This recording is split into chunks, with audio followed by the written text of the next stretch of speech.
অসমত তিনিটা জেনেৰেশ্যন অন্তত থাকিব লাগিব। সেইকাৰণে আজি যেটো ৰচিদ মণ্ডল ডাঙৰীয়াই কৈছে যে বসুন্ধৰা আপোনালোকৰ কাৰণে নহয়, এই ভুল ধাৰণাটো আমি উলিয়াই দিব লাগে। ৭১, ৫১, ৩১ত অহা মানুহৰ কাৰণে বসুন্ধৰা নহয়। তাত অপেনিং ৰিমাৰ্কতে লিখা আছে, দিছ ইজ ফৰ খিলঞ্জীয়া লেণ্ডলেছ। আমাৰ গৰিয়া মানুহখিনিৰ কাৰণে হয়নে নহয় শিৱসাগৰৰ? নহ'ব পাৰে। শিৱসাগৰ গৰিয়া আৰু মৰিয়া মানুহখিনি মই এইটো বস্তু খিলঞ্জীয়া ডিফিনিশ্যনিং হোৱা নাই। আমি খবলৈ দিয়ক। খবলৈ দিয়ক। অধ্যক্ষ মহোদয়, এনেকে যদি মুখ্যমন্ত্ৰী এজনে কৈ থাকোতে কোনোবা উঠি যাব পাৰে, তেলে এইটোতো কোনো হাউচ নহয়, এইটো CPIML-ৰ হেডকোৱাৰ্টাৰ হৈ যাব। এইটোতো কৰিব দিয়া নহ'ব অধ্যক্ষ মহোদয়। মই আপোনাক অনুৰোধ কৰিছোঁ, হাউচৰ গৰিমা আৰু পৰম্পৰা এই দুটা এজন মানুহৰ কাৰণে আপুনি বেয়া নকৰিব। আৰু মানুহজন জানে ইয়াত কিবা কয়, শিৱসাগৰত কিবা কয়, গতিকে এইটো কথা আপোনালোকে জানেই। গতিকে এই গৰিমাটো নষ্ট কৰিব নিদিব। মই এটা ঘটনা এটা ক'ব খুজিছোঁ যাতে ভুল ধাৰণাটো আঁতৰি যায়। এতিয়া ১৩ লাখ মানুহে আবেদন কৰিছে, ১৩ লাখক আমি নিদিওঁ। কোনোবাই জজ ফিল্ডখনকে আবেদন কৰি বহি আছে, এতিয়া আমি তেওঁক দি দিম নেকি পট্টা? ১৩ লাখ মানুহৰ পৰা SLAC-য়ে যোগ্য বুলি বিবেচনা কৰিছে ২.৫ লাখ। আৰু SLAC-ত কোন আছে? আপোনালোকে আছে। এতিয়া আপোনালোকে SLAC-ত যোগ্য বুলি ২.৫ লাখক বিবেচনা কৰিছে, ইয়াত আহি আকৌ কৈ আছে কিয় লোন দিয়া নাই। গভৰ্ণমেণ্টে বসুন্ধৰাৰ হিতাধিকাৰী ঠিক কৰা নাই। বসুন্ধৰাৰ হিতাধিকাৰী বিধায়কসকলে আৰু আন SLAC-ৰ মেম্বাৰসকলে DCৰ সৈতে বহি ঠিক কৰিছে। এতিয়া আমাৰ যিখিনি অধিবাসী মুছলমান আছে, তেওঁলোক এজনেও কোৱালিফাই নকৰে। নহ'ব না, যি নকক, ৩১ত অহা, ৫১ত অহা, মই চনত গৈছোঁ। গতিকে এই বস্তুটো ক্লিয়াৰ হৈ লওক যে ১০০ বছৰৰ ভিতৰত অসমত অহা মানুহে সহজে নাপাব।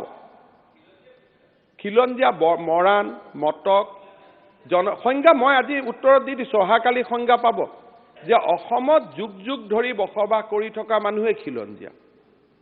এইটো একদম ডেফিনেশ্যন ইজ ক্লিয়াৰ। এব অৰিজিনেল, যেনেকৈ আমেৰিকাত গ'লে ৰেড ইণ্ডিয়ানসকলক খিলঞ্জীয়া বুলি কয়। ডকুমেণ্ট লৈ আহক। আমিতো মিয়া বোলা মানুহে ইছলাম ভাৰতত অহাই নাছিল ইমান বছৰ আগত। এতিয়া ঘটনাটো হ'ল, যদি আপোনালোকৰ কনভাৰ্ট হোৱাৰ আগৰ জাতিটোৰ নামত বিচাৰে, আপোনালোকে পাব। এতিয়া বহুতেতো মনৰ ইচ্ছাত কনভাৰ্ট হোৱা নাছিল, ঔৰংজেবৰ তৰোৱালতহে কনভাৰ্ট হৈছিলে। গতিকে এটা উভতি আহিব লাগে। গতিকে যি নহওক অধ্যক্ষ মহোদয়, গতিকে এই বস্তুটো ২-৩টা আমাৰ ৰেকৰ্ড ষ্ট্ৰেইট হ'ব লাগে যে বসুন্ধৰা মাইগ্ৰেণ্ট মুছলিম মানুহখিনিৰ কাৰণে নহয়।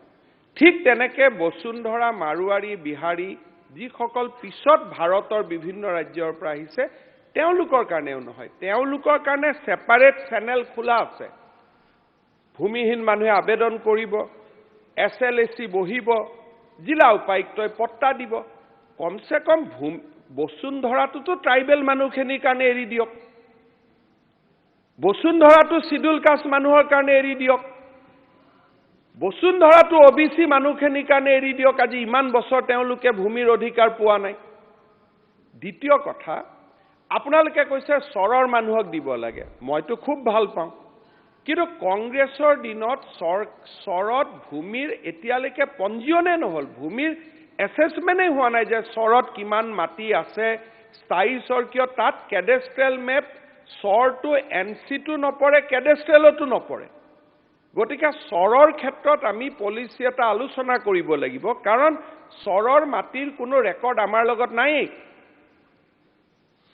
সেইকাৰণে আপোনালোকে এইটো কোনো হিতাধিকাৰী নহয় যে অৰুণোদয় ১৩ লাখৰ কাৰণে আবেদন কৰিছিল, আপোনালোকে মাত্ৰ ২.৫ লাখক দিলে। যোগ্য বুলি বিবেচিত জনকহে ভূমি দিয়া হ'ব। গতিকে অযোগ্য এজনকো দিয়া নহয়। আৰু মই ২.৫ লাখ দিওঁতে DC-সকলক গালি দিছোঁ যে কিয় ইমান মানুহক দিলে, কাৰণ আমাৰ টাৰ্গেট ইমান মানুহক দিয়া নাছিলেই। কাৰণ বসুন্ধৰাটোত মাত্ৰ ৫০০ টকা লেণ্ড প্ৰিমিয়াম, তাকো 3টা কিস্তিত দিব লাগে। 150-200 কৰি দিব লাগে। গতিকে it was a special gesture for the aboriginal people of Assam. অসমৰ খিলঞ্জীয়া মানুহখিনিক এই চৰকাৰে দিয়া এটা উপহাৰ আছিল। এতিয়া চাওক, আজি ইণ্টাৰেষ্টিং কথা চাওক, হাউচত কিমান ট্ৰাইবেল ML আছে? কোনোবাই উঠি কৈছেনে যে আমি পোৱা নাই বসুন্ধৰা? হাউচত শিডিউল কাষ্টৰ কিমান ML আছে? কোনোবাই উঠি কৈছেনে পোৱা নাই? With a exception of one OBC MLA, বাকীটো কোনো এজন OBC MLA কোৱা নাই যে মোৰ সমষ্টিৰ OBC মানুহে পোৱা নাই। আপুনিতো মহান। প্লিজ প্লিজ বহক না, কিয় ৰিয়াক্ট কৰে? আপুনি বহকচোন। আপুনি মহান ব্যক্তি। আপুনি শুনক, অধ্যক্ষ মহোদয়, বহক না। অধ্যক্ষ মহোদয়, কংগ্ৰেছৰ এজন লিডাৰ আহিলে গহপুৰত চাহ তাই খাই কৈ দিলে যে কংগ্ৰেছৰ গোটেই MLA বিলাক হাউচত বহি থাকে, চব ময়ে কৰোঁ। যিখিনি লেণ্ডলেছ মানুহ আছে তেওঁলোকক নন বসুন্ধৰা লাইনেদি যেনেকে আপোনালোকে সদায় সহায় কৰে তেনেকে আপোনালোকে তেওঁলোকক সহায় কৰি থাকক। আমিতো হাক দিয়া নাই যে অধিবাসী মুছলমান বা যিটো শব্দই চেয়াৰমেনদাই কৈছে মিয়া মুছলমান বুলি কওঁ, অধিবাসী মুছলমান বুলি কওঁ, যি কওক, তেওঁলোকক মাটি পোৱাটো মই আপত্তি কৰা নাই। তেওঁলোকক মুখ্যমন্ত্ৰী লেণ্ড পলিচিৰ কথা কৈ আছে।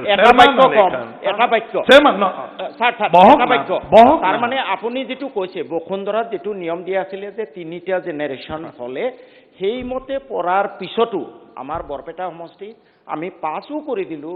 তাৰপিছত তেওঁলোকৰ দুজন কেঞ্চেল হ'ল।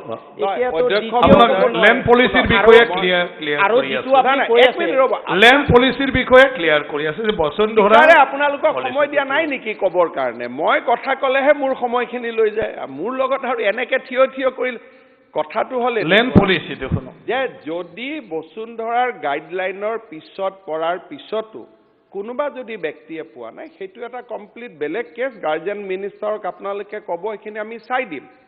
কিন্তু এইটো অৰুণোদয় নহয় যে 13 লাখে আবেদন কৰিলে আমি 13 লাখক দিব লাগে। Land is a precious thing. চৰকাৰৰ মাটি নায়েই। গতিকে চাই কেইজনমান মানুহকহে আমি এইটোত দিম মাটি। 13 লাখে আবেদন কৰিলে 13 লাখক দিব নোৱাৰো নহয়। মইতো মোৰ সমষ্টিত এজনকো দিয়া নাই। মই প্ৰথমতে দিছো কৈছো আমিনগাঁৱত এজনো নিদিব দেই মাটি, কাৰণ এইখিনি চৰকাৰী মাটি, মূল্যৱান মাটি। বোলে শুৱালকুছিত নিদিব দেই, চৰকাৰী মাটি, মূল্যৱান মাটি। পলাশবাৰীত নিদিব, চৰকাৰী মাটি, মূল্যৱান মাটি। ৰঙিয়াত নিদিব, চৰকাৰী মাটি, মূল্যৱান মাটি। কাৰণ বহুতে 3টা জেনেৰেশ্যন নথকাকৈ নতুনকৈ বসুন্ধৰা বুলি মাটি দখল কৰি মাটিৰ আবেদন কৰিছে। যে বসুন্ধৰা বুলিয়ে তেওঁলোকে মাটি দখলত নথকা মানুহে মাটি আবেদন কৰিছে। সেইকাৰণে আপোনালোকে এটা কথা বুজি চাব যে চৰকাৰৰ গাইডলাইনছখন যে 3টা জেনেৰেশ্যন থাকিব লাগিব, খিলঞ্জীয়া হ'ব লাগিব। খিলঞ্জীয়াৰ ডেফিনেশ্যনটো আপোনালোকে ক্লিয়াৰ হৈ লওক। এইবাৰ মই উত্তৰ দিছোঁ, খিলঞ্জীয়া মানে এইটো ৱৰ্ল্ড ৱাইজ ৰিকগনাইজ ডেফিনেশ্যন যে এবঅৰিজিনেল পিপল।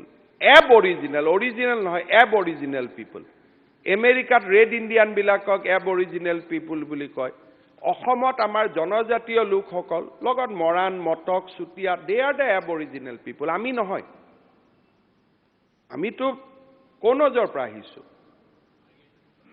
উই are migrated people in 500 years। তথাপিতো আমি উত্তৰত দিছোঁ যে কমচে কম এটা শতক থকাৰ প্ৰমাণ লাগে, 100 years। বাকী চিটিজেন আপোনালোক হয়, কিন্তু খিলঞ্জীয়া হোৱাৰ প্ৰতিযোগিতাটোত নামিব নালাগে। নাগৰিক হয়, কিন্তু খিলঞ্জীয়া নহয়। এই দুইটাটো আমি বুজি পাব লাগে। গতিকে নাগৰিক আৰু খিলঞ্জীয়া এজন মানুহক নুবুজায়। খিলঞ্জীয়া এজন বেলেগ, নাগৰিক এজন বেলেগ। নাগৰিকটো আজি আহিও মই নাগৰিক হ'ম যদি চৰকাৰে মোক নাগৰিকত্ব দিয়ে। গতিকে মিছন বসুন্ধৰাই কিমান ডাঙৰ কাম কৰিছে। আজিতো মই আচৰিত হৈছোঁ যে এই হাউচত আপোনালোকে আপত্তি কৰি আছে মিছন বসুন্ধৰাৰ কাৰণে 2.5 লাখ মানুহৰ 40% ট্ৰাইবেল মানুহে প্ৰথমবাৰৰ কাৰণে মাটিৰ পট্টা পাইছে। তেওঁলোকৰে মাটি এখন এতিয়া আমি 16 তাৰিখৰ পৰা বিতৰণ কৰিম। ধেমাজি, লখিমপুৰ, তিনিচুকীয়া এই জাগাবিলাকত নিজৰ মাটিত বহি থাকি আজি ইমান দিনে মানুহে মাটিৰ পট্টা পোৱা নাছিল। আপোনালোকে কৈছে মোক PRFত বসুন্ধৰা দিব লাগে। অলপ আগতে মই ৰচিন মণ্ডল ডাঙৰীয়াৰ ভাষণ শুনিছোঁ যদি প্ৰপ'জ ৰিজাৰ্ভ ফৰেষ্টত গৈ মই বসুন্ধৰা চলাব লাগে এখন দেশ হৈ থাকিব নেকি PRFত গৈ বসুন্ধৰা চলাই দিব লাগে এটা বসুন্ধৰা নামটোৰতো এটা মূল্য ৰাখিব লাগিব PRFত আপোনালোকে কওক যে তাতে লেণ্ডলেছ মানুহ আছে PRFটো আপোনালোকে খাস কৰক খাস কৰি 2-4 জনক দিয়ক সেইটো আবেদন হ'ব পাৰে সেইটো দাবী হ'ব নোৱাৰে নহয় ফৰেষ্ট এখন ৰিজাৰ্ভ কৰি পেলাই মাটি দিয়াটো সেইটো আজিৰ দিনত গ্লোবেল ৱাৰ্মিঙৰ দিনত সেইটোতো এটা দাবী হ'ব নোৱাৰে সেইকাৰণে মই সন্মানীয় সদনক জনাব খোজো মই উত্তৰটো দিলো এটা ৰাষ্ট্ৰপতিৰ ভাষণত ৰাজ্যপালৰ ভাষণত বিৰোধী দলপতি ডাঙৰীয়াই প্ৰশ্নটো আনিছে যে বসুন্ধৰা আৰু অৰুণোদয়ৰ মাজত পাৰ্থক্যটো বুজিব লাগিব